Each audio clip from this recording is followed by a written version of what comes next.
नमस्कार मंडळी. आज आपण आलोय कोटऱ्याच्या बांबू वावरामध्ये. जिथं बघा सगळे बांबू प्लांट केले. आता हाय बघा हिरवगार बांबू झाडे बघा. हे सगळे बांबू झाड तुम्हाला आजूबाजूला बघायला मिळतील बघा. हे सगळे जे बांबू आपण प्लांट केले जवळपास 2,000 बांबू प्लांट केले होते, परंतु काही बांबूंची आता तूट झालेली आहे, जे की आपण बघू शकतो. परंतु बरेच बांबू आता बऱ्यापैकी डेव्हलप झाले, ज्यांची आता तुम्ही बघू शकता ते बघा आहे का. म्हणजे एका झाडाची आता बऱ्यापैकी तुम्ही बघितलं समजा 1 2 3 4 5 6 7 8 म्हणजे आता 12-13 बांबू तरी एका झाडाला बघू शकता. इथे बघा इकडे आहे एकदा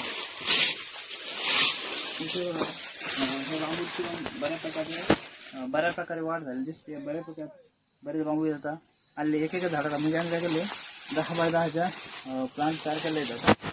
ह्या बांबूला समजा बऱ्याच प्रकारे तुम्ही आता बांबू